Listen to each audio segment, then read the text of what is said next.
Adelante. Seguimos con la parte 2.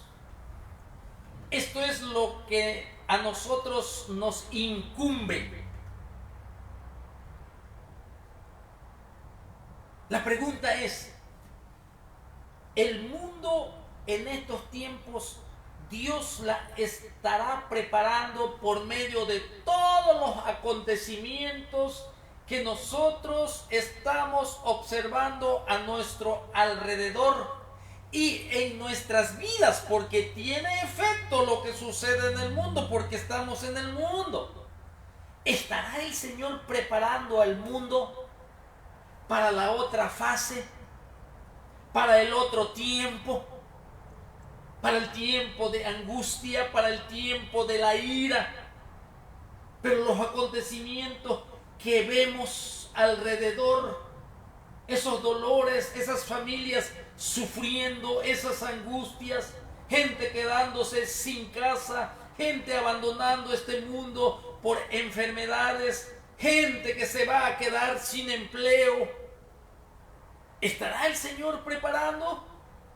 El Señor prepara las cosas para actuar.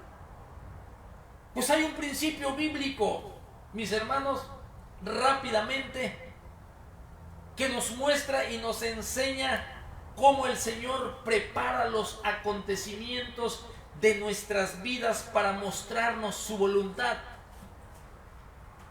Cuando quiere cumplir sus propósitos el Señor prepara los acontecimientos, porque no viene todo repentino, sino que hay una preparación.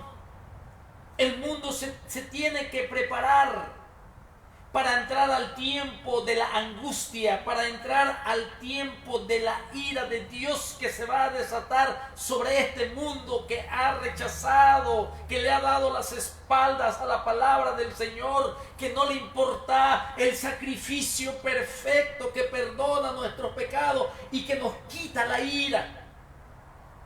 La palabra de Dios eso nos enseña. En los días de Jonás, para que se cumpla el propósito del Señor de ir y llevar la preciosa semilla de salvación a Nínive. Jonás se le encomendó esta causa, así como la iglesia se le ha encomendado la gran comisión. La iglesia tiene la responsabilidad de la predicación de la palabra de Dios, el lugar donde vive, en Judea, a sus alrededores, en Samaria, más adelante, y hasta lo último de la tierra. La iglesia tiene que estar involucrado en esto, porque este es el gran mandamiento. Pero si la iglesia no lo hace, el Señor tiene que hacer algo sobre su iglesia. Tiene que preparar los acontecimientos del mundo también, para que la iglesia camine sobre ella. Así como sucedió en Jerusalén, que la iglesia solamente estaba involucrado en Jerusalén, en un solo lugar, y el Señor tuvo que abrir camino, tuvo que venir una gran persecución. Muchos tuvieron que morir como mártires, así como lo fue Esteban, así como lo fue Jacobo. Y es así que a través de la persecución dieron obediencia, pero el Señor preparó los acontecimientos. Jonás no quería ir a predicar y el Señor le preparó un gran pez. Y el Señor siguió trabajando en la vida de Jonás. Jonás, aún indignado, salió fuera de la ciudad y el Señor dice que le preparó una calabacera. Y después que preparó una calabacera, el Señor siguió trabajando sobre la vida de Jonás para que se cumpla el propósito del Señor. Preparó un gusano, preparó un recio viento solano. El Señor tiene que preparar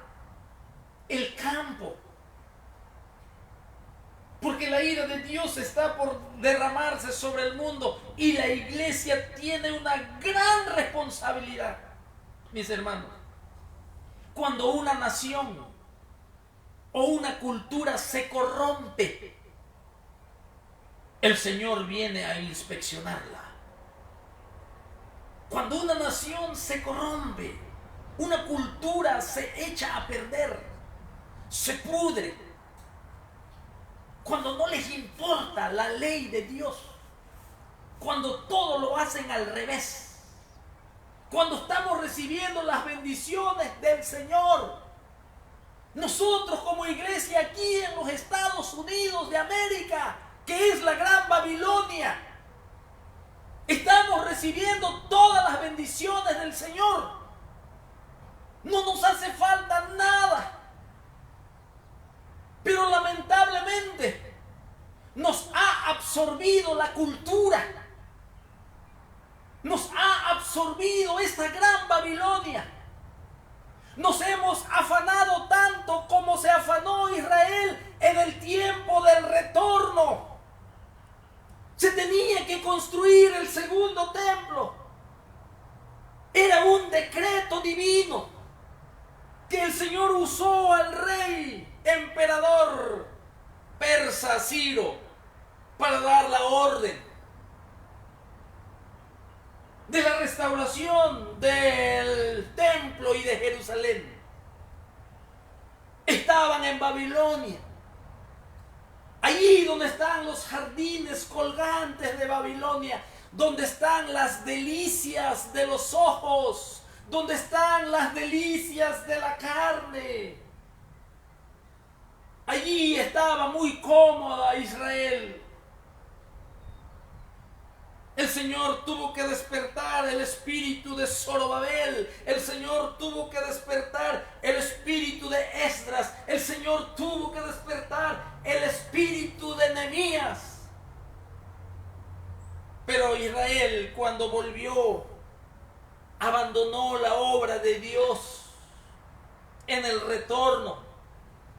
Te estoy hablando en el tiempo del profeta Zacarías, en el tiempo del profeta Ageo, en el tiempo del profeta Malaquías. La casa de Dios se abandonó, pero sí empezaron a construir sus propias casas. Empezaron a trabajar para ellos. Las cosas del Señor ya no importaron. Así también los que hemos venido de otras naciones. Si somos cristianos, nosotros tenemos que seguir involucrados en la obra del Señor. Tenemos que seguir predicando el Evangelio. Tenemos que seguir, mis hermanos, apoyando a los misioneros. No debemos de estar viendo solamente lo nuestro, como le pasó a Israel. Solamente veían para sus casas y para sus bienes. Asimismo aquí, en este lugar, mis hermanos, va a llegar el tiempo en que el Señor nos va a visitar. Va a llegar el tiempo en que el Señor va a preparar todo, porque hemos recibido las bendiciones del Señor y no queremos participar en su obra. Nos ha dado la bendición el Señor, mis hermanos, de que nosotros estemos en este lugar y oremos por este lugar. Y cuando una nación o una cultura se corrompe, el Señor la inspecciona. Así lo vemos nosotros en la Torre de Babel, como el Señor la inspeccionó. Y cuando el mal se extiende de una nación, de una familia, de un pueblo, hay consecuencias. Sobre la iglesia hay disciplina. Esa disciplina es una disciplina correctiva.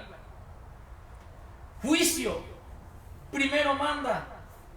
El Señor primero manda a sus mensajeros para limpiar su casa por la predicación de su palabra. La iglesia se tiene que purificar primeramente a través de sus misioneros, de sus predicadores, de sus pastores. Se tiene que purificar por el lavamiento del agua, por el lavamiento que hace el Espíritu Santo para transformar la vida de los creyentes. Pero como estuvimos y estamos muy ocupados, no leemos la palabra de Dios para enseñarla. La abandonamos y predicamos lo que tenemos en mente.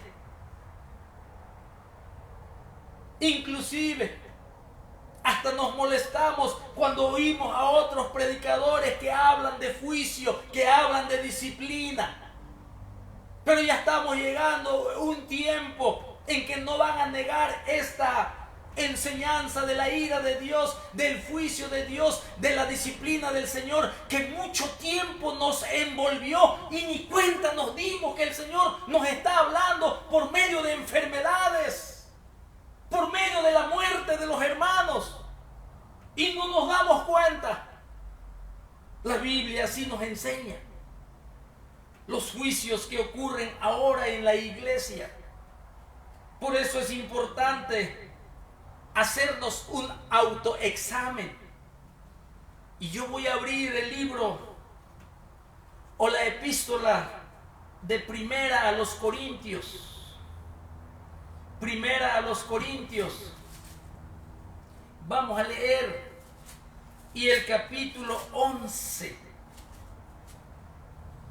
Aquí nos invita el Señor a la iglesia a un autoexamen. Es peligroso no tomar en cuenta que Dios disciplina y que Dios azota y que también su ira la va a derramar sobre los inconversos. Un autoexamen. Los creyentes deben de practicar un autoexamen, una evaluación. Y nosotros ver nuestra propia condición espiritual.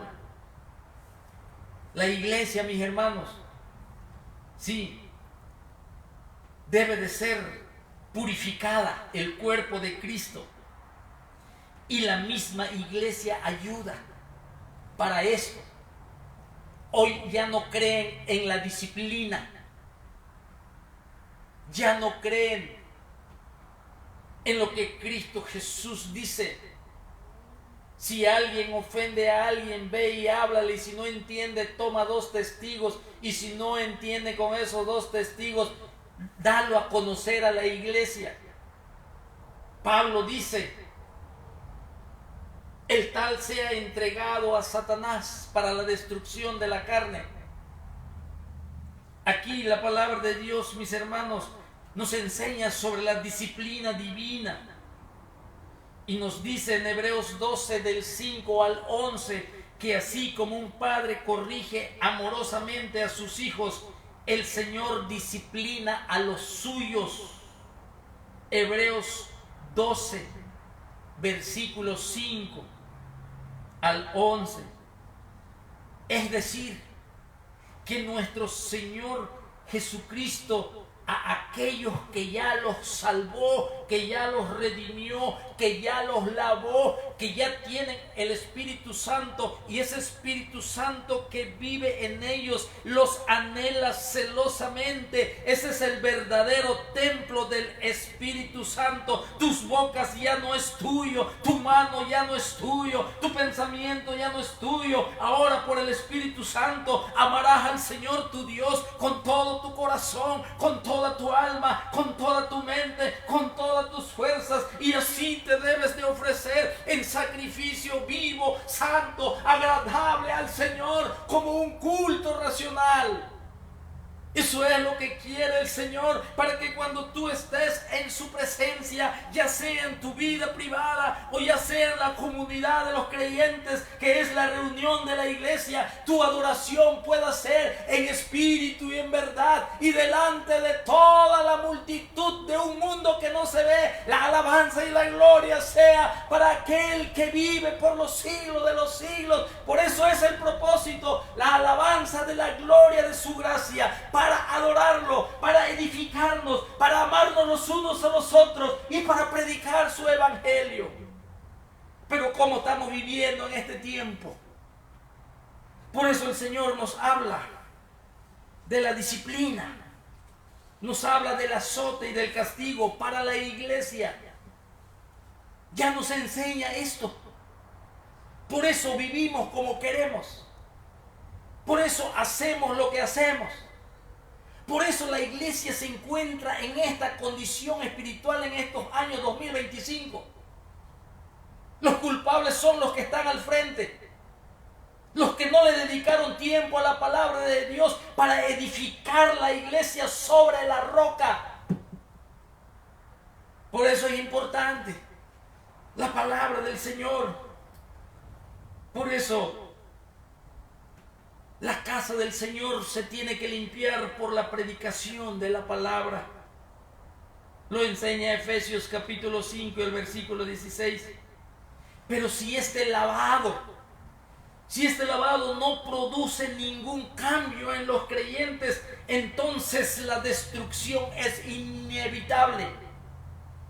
Esto explica por qué una buena parte de los pasajes de los profetas van dirigidos a naciones, tanto Israel como a naciones paganas en las Escrituras.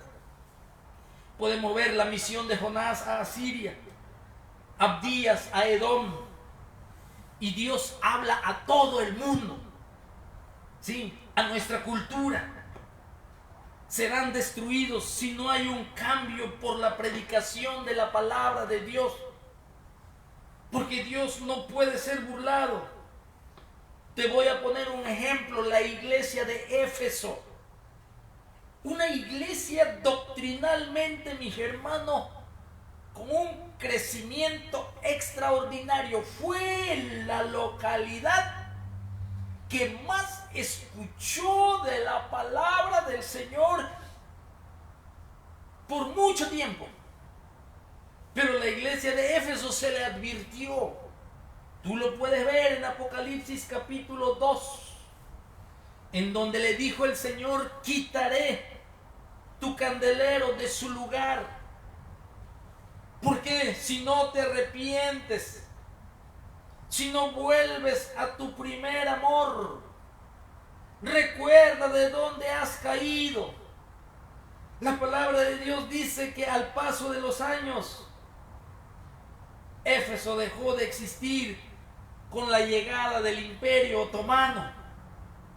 La ciudad murió y con ella la iglesia fue quitada de allí. Como candelero fue removido, la ciudad se hundió y ese declive duró siglos, porque al final el juicio de Dios fue contundente, la ira de Dios fue contundente. La Biblia nos enseña, mis hermanos, que el juicio de Dios a veces tarda en efectuarse, y ahí es donde entramos en confusión. Y ahí es donde está el peligro, que comenzamos a ignorar que la ira de Dios es real. La indignación. Hasta está escrito allí en Corintios, y dice Pablo cuando le escribe a los Corintios, que te sirva de ejemplo los pecados que Israel cometió en el desierto, para que ustedes no lo repitan. El juicio, mis hermanos, si aprendemos nosotros del pasado, el presente se entiende bastante mejor. Por eso, aunque Dios se tarda en efectuar su castigo, pero siempre vendrá. Y ese juicio siempre comienza por la casa de Dios.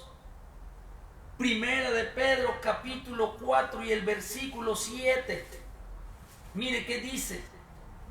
Primera epístola de Pedro capítulo 4 y versículo 7. Capítulo 4 y el versículo 7. Vamos a leer la palabra de Dios. Dice así: Mas el fin de todas las cosas se acerca. Sed sobrios y velad en oración.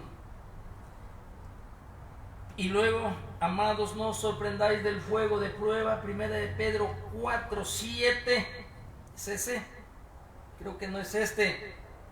Así que dice, es 17, 4:17. Dice, porque es tiempo.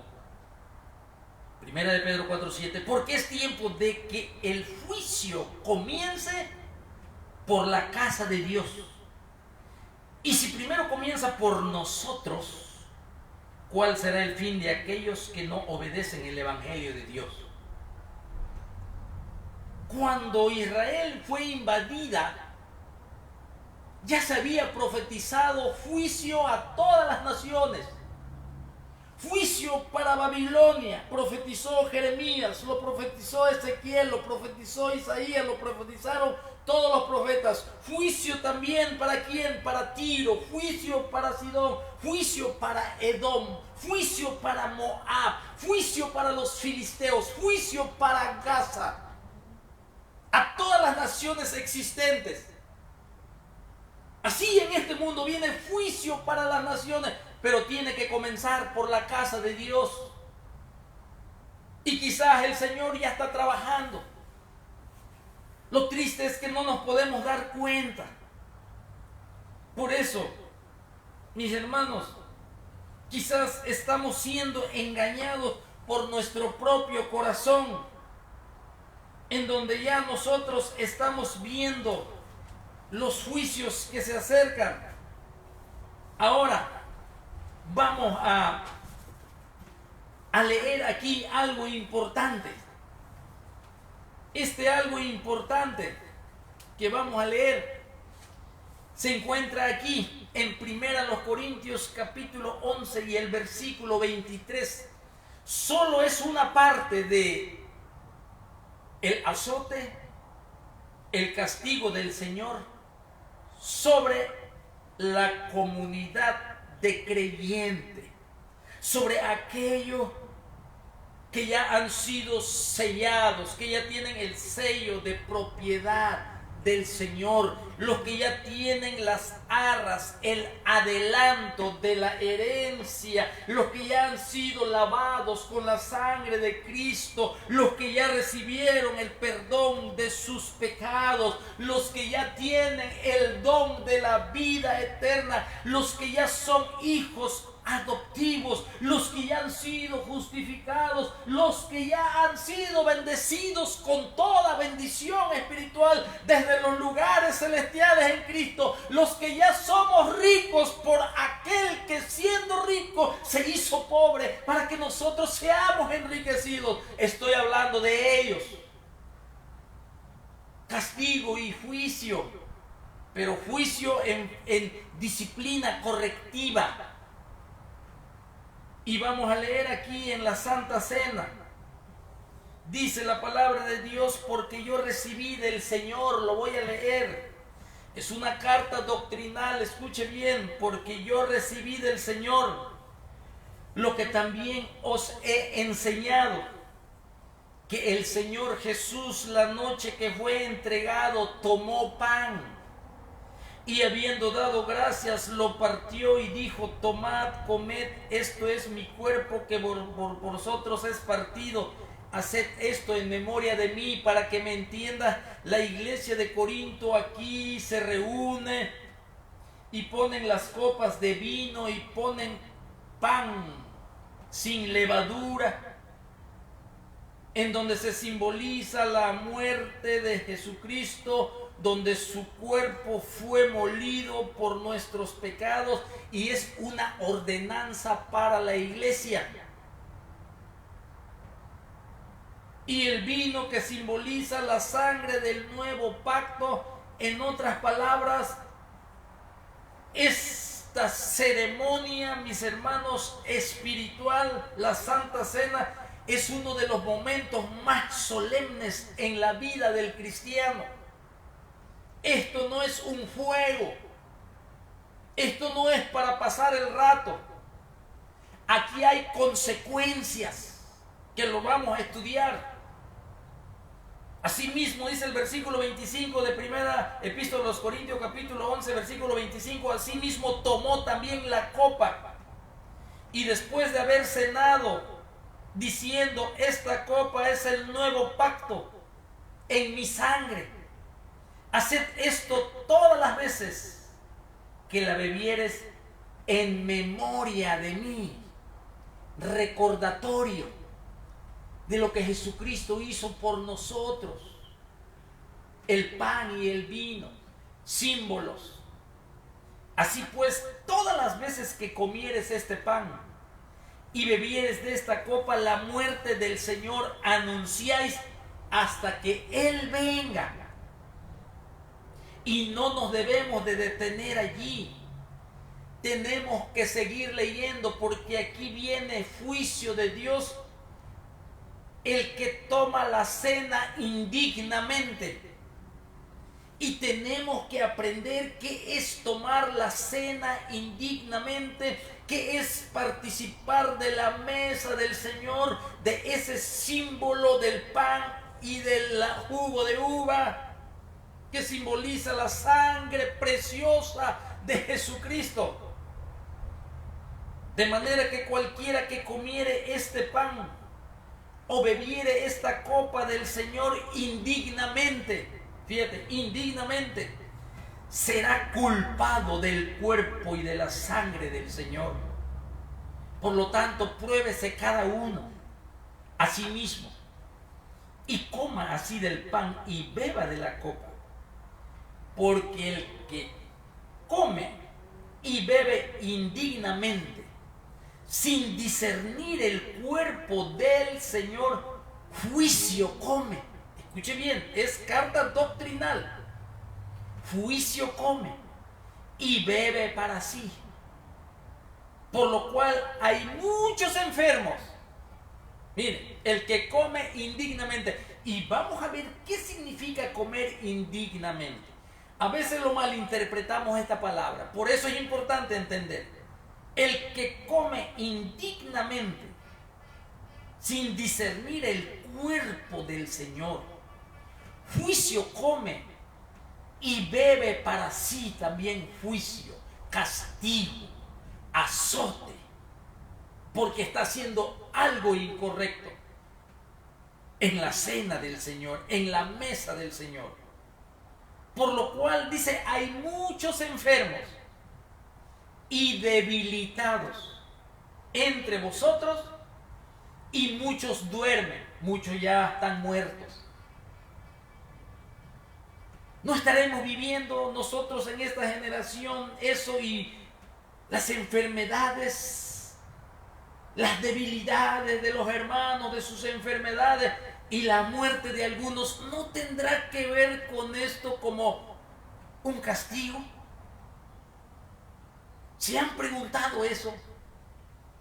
¿Por qué no lo enseñamos a la iglesia?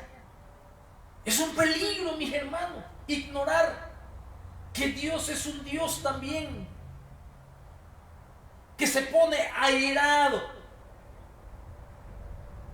porque Él es Dios, Él es soberano, Él es dueño de la iglesia, Él es dueño del templo del Espíritu Santo, de los creyentes. Es algo serio. Pues si nos examinamos a nosotros mismos, no seríamos juzgados. Fíjate lo que está hablando. Vamos a ver qué significa tomar indignamente la Santa Cena. Ya dijimos que la Santa Cena es uno de los momentos más solemnes en la vida del cristiano. Una de las frases más impactantes, mis hermanos, y hasta aterradora del Nuevo Testamento aparece en este contexto de la Santa Cena. Porque el Espíritu Santo de Dios advierte en contra de tomar la cena indignamente. Si lo haces así, indignamente, eres culpado del cuerpo, de la sangre de Cristo, y serás juzgado por Dios. e incluso podrás enfermar hasta morir. Así lo dice en el versículo 27 del capítulo 11. Aquí hay una severa advertencia que debemos de despertar. Porque siempre estamos con que Dios es bueno y Dios es bueno. Y es verdad, Dios es bueno. Es un Dios de gracia, un Dios de bendición. Es un Dios de misericordia. Sí es cierto, bendito sea su nombre. Pero también es un Dios que se indigna en contra del pecado, que se pone airado cuando su pueblo se sienta en la mesa de los demonios, cuando su pueblo, mis hermanos, se enreda en los negocios de la vida y sigue la corriente del mundo, cuando hace compañerismo con la injusticia y quiere mezclarse con las tinieblas cuando Él ya es luz y va a participar de la cena del Señor. Aquí vemos que hay una advertencia que nos llega a preguntar qué significa tomar indignamente de la cena del Señor. ¿Cómo puedo tomar dignamente la Santa Cena y evitar ser juzgado o padecer una enfermedad como castigo de Dios o morir? Porque aquí así lo dice en esta carta doctrinal del apóstol Pablo, escribiéndole a la iglesia. A veces, mis hermanos, y deberíamos de ir al trasfondo del Antiguo Testamento. Deberíamos de ir al trasfondo del Antiguo Testamento. No tengo mucho tiempo de irme al trasfondo porque es necesario, porque este pensamiento viene, mis hermanos, con una línea teológica del Antiguo Testamento. Tenemos un poquito que ir al Antiguo Testamento. ¿Por qué tanto sacrificio en el Antiguo Testamento? Recuerda que aquí en Corintios están haciendo memoria del sacrificio de Jesucristo. Por eso tiene un trasfondo histórico en los libros de la Biblia, en donde se hacían los sacrificios, porque el pecador merecía morir por su pecado y porque en esa condición nuestra pecaminosa no podemos acercarnos a un Dios santo, a un Dios puro, a un Dios limpio por nuestros méritos. Por eso los corderos que se ofrecían diariamente morían como sustitutos de la nación de Israel, donde se derramaba la sangre, donde el que ofrecía el sacrificio tenía que degollar al cordero. Dentro de su interior, el que ofrecía el sacrificio decía: yo debo morir, yo soy el culpable, yo soy el pecador, no me puedo acercar a un Dios santo, pero por medio de la fe me acerco, apuntando a lo que Cristo Jesús venía a hacer a este mundo. Es por eso que aquí estamos viendo, mis hermanos, que en el Antiguo Testamento se preparan las bases teológicas para la redención, que ahora ya nosotros lo conocemos en el libro de Levítico.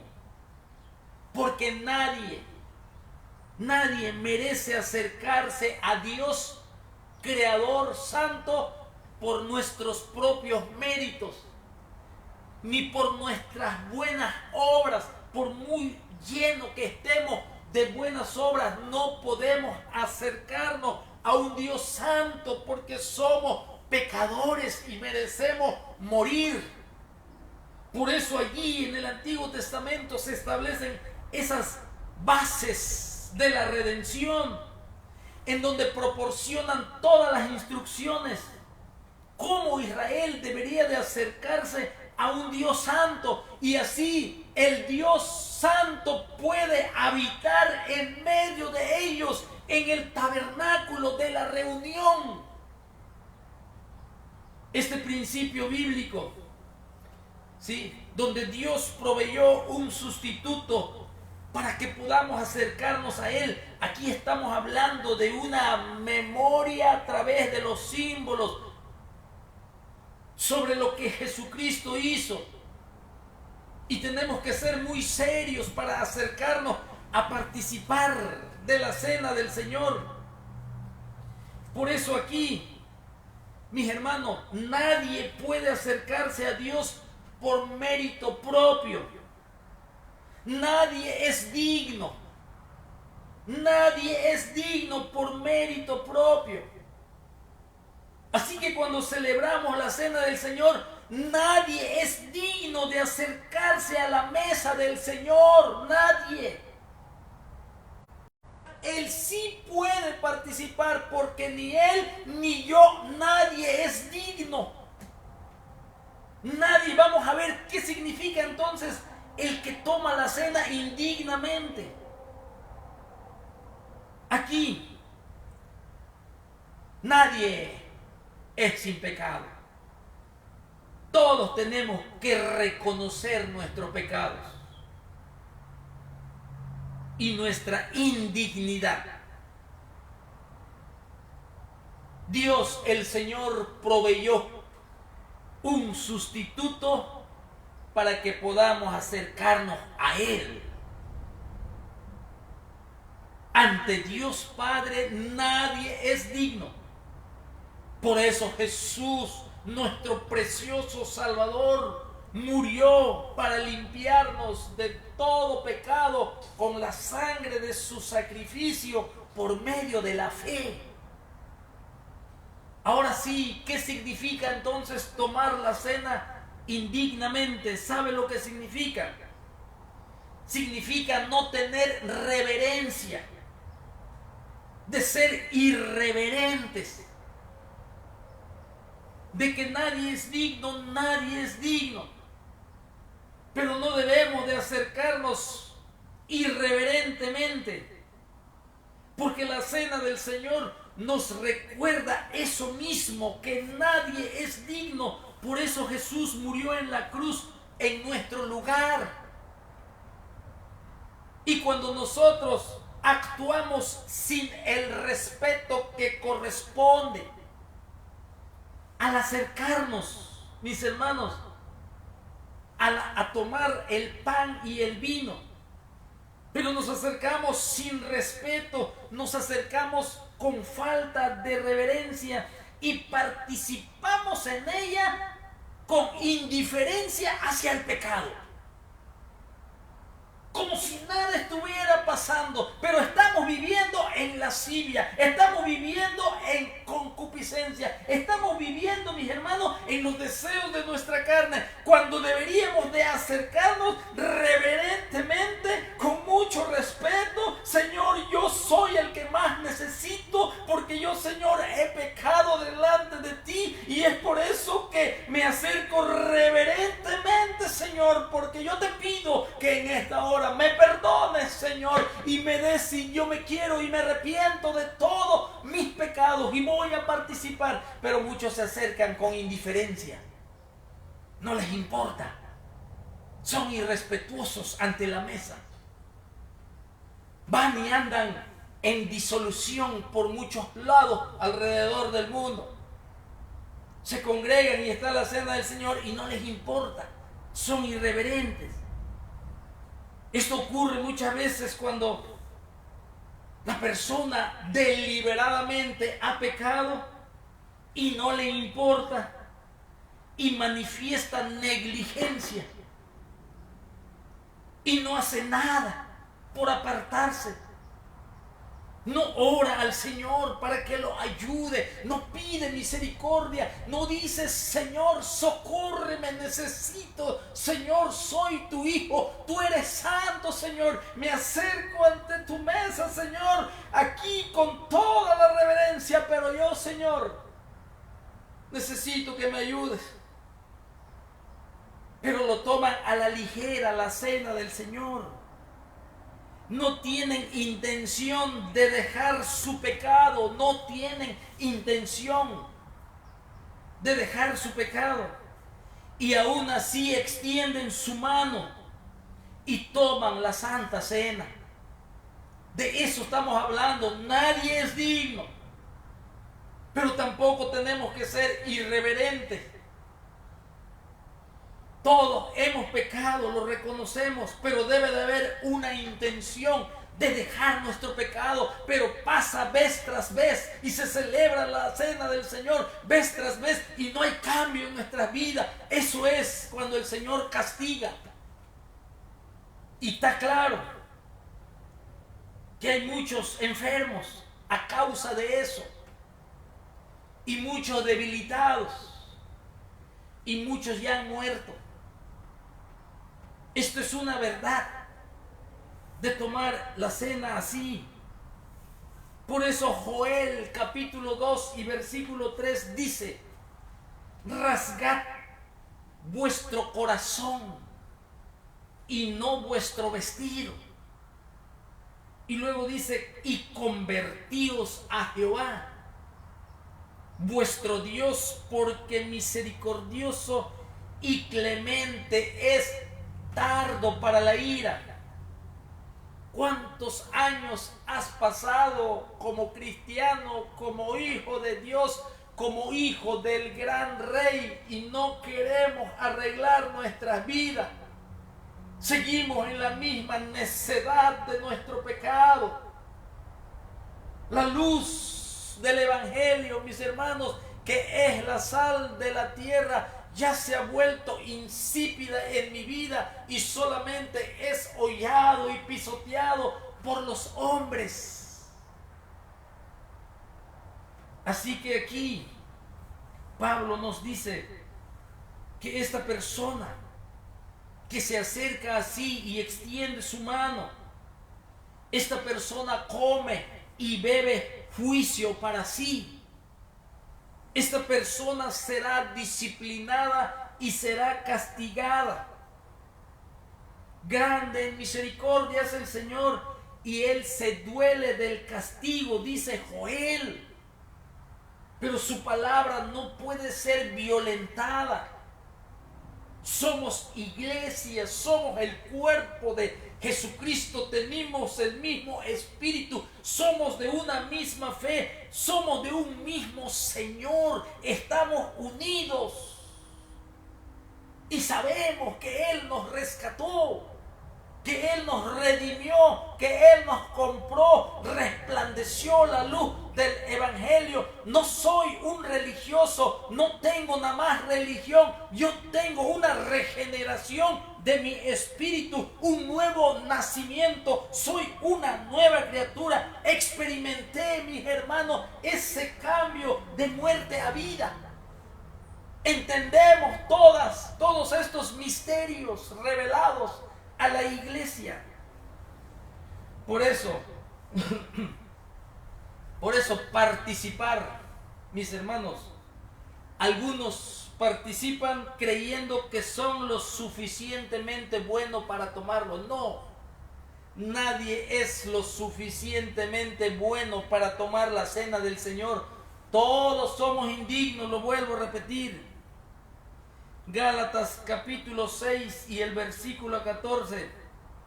Por eso Pablo dice: lejos esté de mí gloriarme. Si me voy a gloriar en la cruz de nuestro Señor Jesucristo, por quien el mundo me es crucificado, a mí y yo al mundo. Nadie es suficientemente bueno. Tomamos indignamente cuando menospreciamos la gravedad del pecado. Eso es tomar la cena indignamente. Mis hermanos, celebras la cena del Señor y solo por ese momento y por ese tiempo, un día antes o una semana antes, si te apartas. Pero después que lo celebraste, ya se te olvidó todo.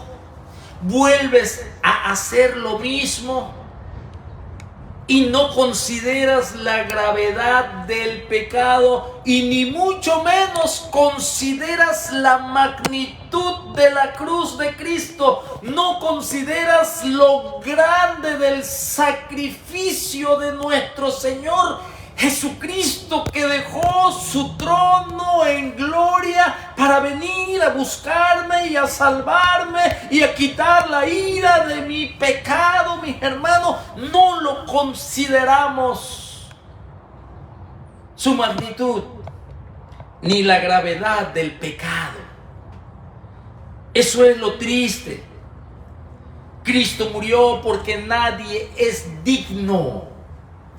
Nadie es digno. Todos necesitamos del sacrificio de nuestro Señor Jesucristo. El cuerpo molido y la sangre derramada de Cristo, esos son los símbolos de la cena del Señor. Ese trigo, mis hermanos, que tomaban, ese trigo que tomaban, lo tenían que moler. Lo tenían que moler, como el cuerpo de Jesucristo fue molido por nuestros pecados y su sangre fue derramada.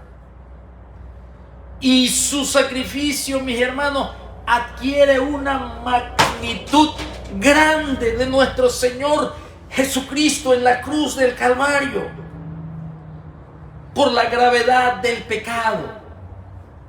Debemos de entender muy bien esto, porque el que se acerca a la mesa del Señor sin tomar en cuenta esto, juicio come. Hay juicio. Muchos van a enfermar y ya están enfermos y se seguirán debilitando si no cambian de parecer. Hasta van a morir. La Biblia es claro. Tenemos que oír la voz del Espíritu Santo. Debemos de reconocer nuestro pecado y que somos indignos.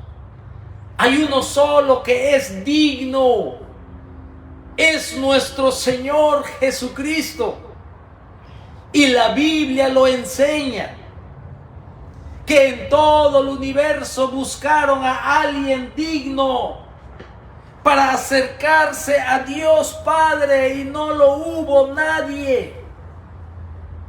A pesar que en el cielo estuvieron todos o están todos los grandes hombres de Dios, hombres de fe, hombres de gran testimonio, y un ángel poderoso grita: ¿quién es digno de tomar el libro y el rollo del que está sentado en el trono? Y no hubo nadie digno, porque no hay debajo de este cielo ningún hombre digno que se acerque a Dios Padre, solo nuestro Señor Jesucristo.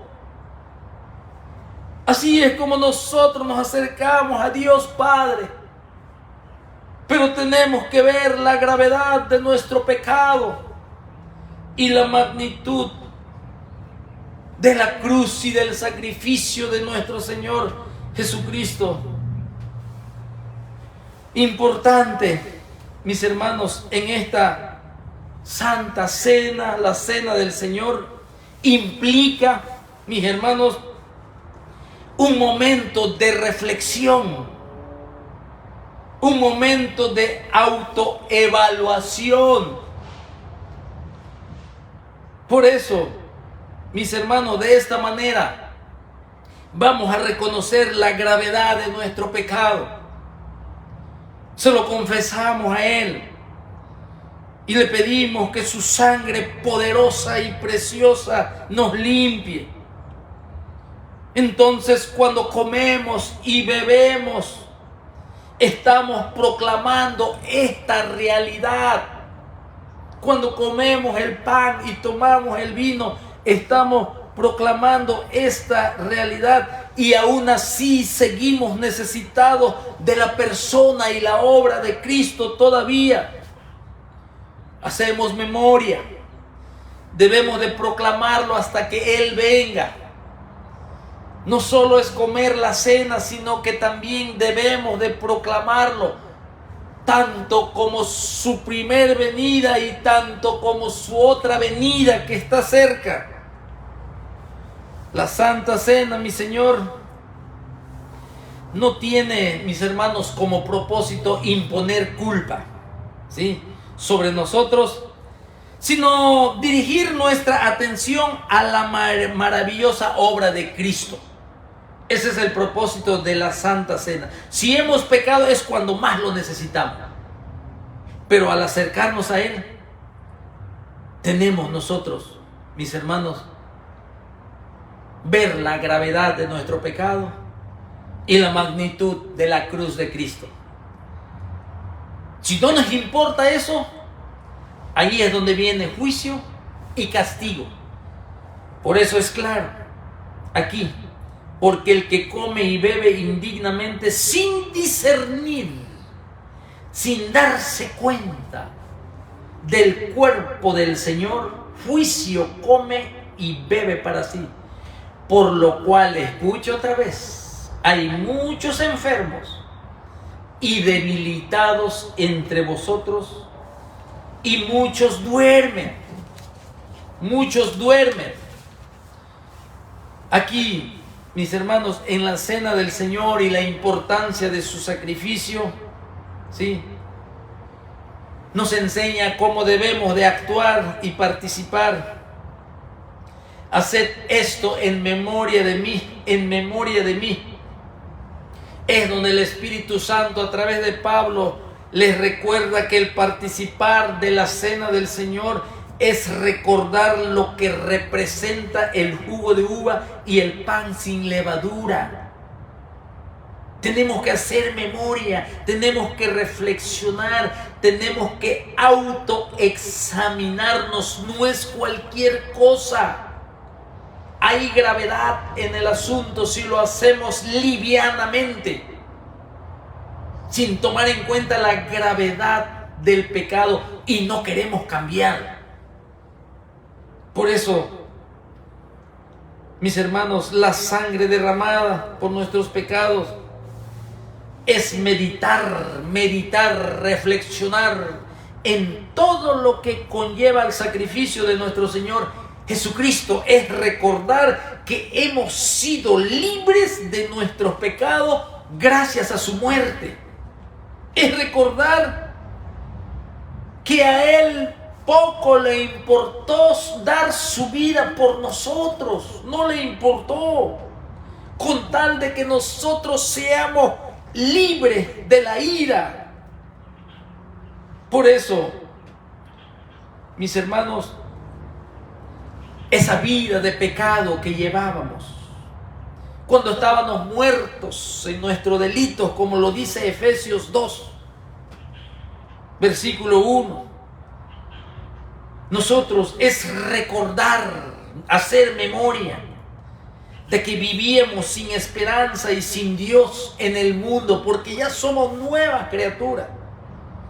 Y gracias al sacrificio que hizo el Señor en la cruz por nosotros, esto es lo que debemos de estar pensando cuando estamos participando de la cena del Señor. La cena del Señor es un recordatorio de la muerte, y debemos de participar recordando el sacrificio que hizo por nosotros. Esto es lo que significa: haced memoria de mí. Otro versículo bíblico para terminar, mis hermanos, lo vamos a ver en la primera epístola del apóstol Juan, capítulo 5 y el versículo 16. Y esto es para reforzar la enseñanza, para que no creas que este ministerio es ministerio de condenación. Este ministerio, mis hermanos, cuando se predica la ira de Dios, también está reflejando su amor. Si cuando te disciplina y te azota, mis hermanos, es porque Él quiere que nosotros participemos de su santidad. Es un bien para nosotros, no es un mal. Pero es importante enseñar porque hay peligro de ignorar de que nuestro Dios también es fuego consumidor. Aquí dice en primera epístola de Juan, capítulo 5 y versículo 16, dice: si alguno viere a su hermano cometer pecado que no sea de muerte, pedirá y Dios le dará vida. Esto es para los que cometen pecado que no sea de muerte. Escuche ahora, hay pecado de muerte por el cual yo no digo que se pida. Cuando Dios toma decisión de quitarle la vida, aún siendo un miembro de la iglesia, cuando se obstina, cuando se endurece, cuando es irreverente al Señor, cuando extiende su mano a participar de la cena, pero no considera la gravedad de su pecado. Hay disciplina, hay juicio. Dice que juicio come y bebe juicio para sí. Hay muchos enfermos, hay muchos debilitados y otros ya están muertos. Porque hay pecado de muerte. Aquí dice Juan, ya lo leímos. Hay pecado de muerte por el cual yo digo, dice, por lo cual yo no digo que se pida.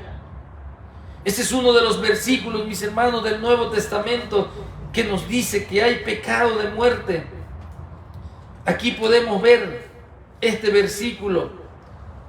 Y quizás tú te sabes la historia de Ananías y Zafira. Aunque el libro de los Hechos contiene doctrina, pero no es un libro doctrinal como estructura del libro, sino que es un libro histórico. Pero sí hay doctrina allí, pero también es importante que lo que sucedió con Ananías y Zafira, que las epístolas de Pablo, del Espíritu Santo a la iglesia, lo aprueban. Sí, ya leímos allí nosotros Corintios y dice que hay enfermedad, debilitamiento y muerte para aquellos que no consideran la gravedad del pecado y viven como quieren, que son irreverentes al Señor. ¿Sí? El pecado de muerte, mis hermanos, es un pecado deliberado, escuche bien, es un pecado consciente, es un pecado continuo, es un pecado, mis hermanos, en donde hay falta de arrepentimiento. Porque Dios, el Señor que nos salvó, nos ha llamado a santidad, como dice primera epístola de Pedro, capítulo 1 y versículo 16, sed santos porque yo soy santo. Hemos sido santificados, hemos sido apartados de las tinieblas a la luz, hemos sido trasladados del reino oscuro a un reino del Señor Jesucristo. Por eso Dios nos corrige cuando practicamos y no debemos de practicar el pecado. Sí pecamos, pero no practicamos. ¿Sí? No somos, cuando dice aquí, no somos castigados por nuestros pecados en el sentido de perder la salvación. No está hablando de eso. O estar eternamente separado de Dios, no está hablando de eso. Está hablando de que somos disciplinados, porque el Señor al que ama disciplina y azota a todo el que recibe por hijo. Hebreos capítulo 12 y versículo 6. Por eso primera de Juan 5:16 dice que llega un momento en que Dios ya no puede permitir que un creyente continúe en pecado sin arrepentirse. Cuando el creyente llega a ese punto, el Señor puede quitarle la vida al creyente que peca de manera obstinada. La muerte, está hablando de la muerte física. Sí, a veces el Señor purifica su iglesia quitando a aquellos que deliberadamente le desobedecen. Por eso el apóstol Juan hace una distinción aquí entre el pecado que lleva a la muerte y el pecado que no lleva a la muerte. No todo el pecado en la iglesia se trata de la misma manera, porque no todo el pecado se eleva al nivel del pecado que lleva a la muerte. Ya vimos Hechos 5 con Ananías y Zafira. Dios trató con el pecado intencional, porque a pesar de que lo sabían, ellos lo hicieron. ¿Sí? Así que vemos nosotros que el Señor le quita la vida física al creyente. Es por eso que Pablo quiso decir aquí, también en 1 Corintios 5:5, habló de la destrucción de la carne a fin de que sea salvo en el día del Señor. Entregadlo a Satanás para la destrucción de la carne, dijo. ¿Sí? Por eso nosotros debemos de orar por los cristianos, ¿sí?, que viven así, y que Dios escuchará nuestras oraciones, porque puede llegar el momento en que el Señor decida cortar la vida de un creyente debido a un pecado del cual no se arrepiente. Las oraciones por una persona que no quiere cambiar, mis hermanos, no serán efectivas. Dios es bueno y es justo, y eventualmente nos hará una iglesia gloriosa que no tenga mancha, ni arruga, ni cosa semejante. El Señor ya está trabajando cada vez más para purificar a su iglesia. El Señor está preparando los acontecimientos del mundo, porque nos va a tratar de diferentes maneras. Va a quitar nuestra idolatría, ese Dios que nosotros tenemos y que ocupa nuestro corazón en el lugar de aquel que nos salvó y nos perdonó y puso su vida por nuestros pecados y nos ha regalado una gran salvación. Nos ha restaurado, nos ha dado una herencia en los cielos. Nos ha sentado allá en los lugares celestiales en Cristo Jesús. Estamos más que bendecidos. ¿Qué comunión entonces nosotros encontramos con las tinieblas? No podemos cambiar lo precioso y lo maravilloso por lo sucio y por lo vil y por lo inmundo. No podemos cambiar a nuestro Señor Jesucristo, que es inmutable y que es eterno, que es Señor, que es Creador, que Él va a ser nuestro pastor allá en la eternidad, que nos pastoreará cuando no exista ni el sol, ni la luna, ni las estrellas, sino que andaremos a la luz de Él, con su gloria radiante de bendición. Él es el único, mis hermanos, en la cual necesitamos servirle y amarle.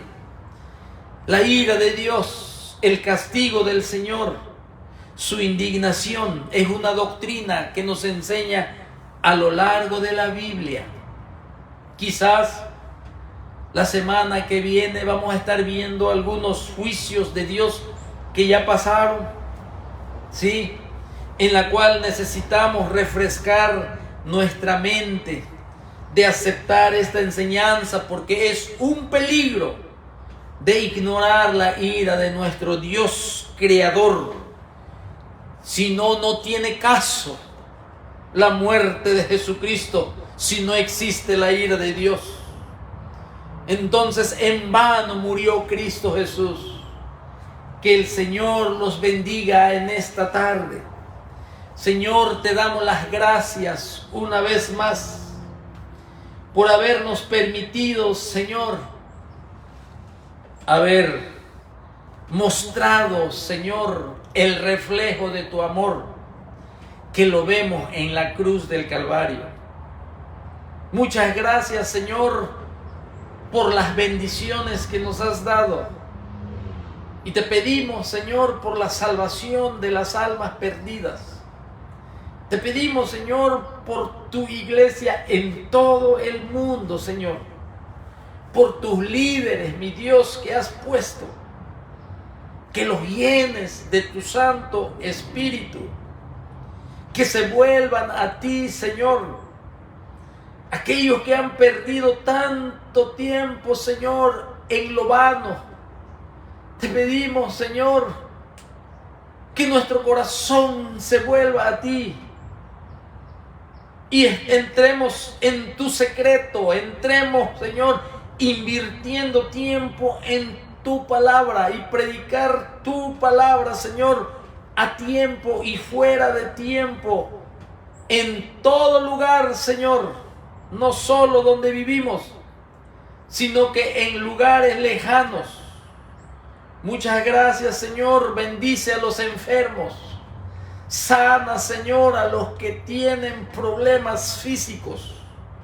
Muchas gracias por esta grande bendición, Señor, que pones en nuestro corazón para darnos crecimiento, Señor, y prepararnos para el día de la batalla que ya comenzó.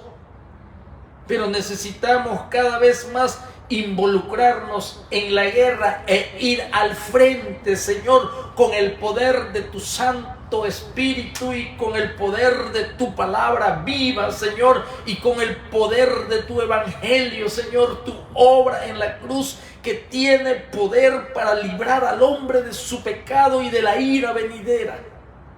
Muchas gracias, Señor, muchas gracias. En el nombre de nuestro Señor Jesucristo oramos y decimos amén y amén. Y muchas gracias una vez más y que el Señor me los bendiga. Gracias.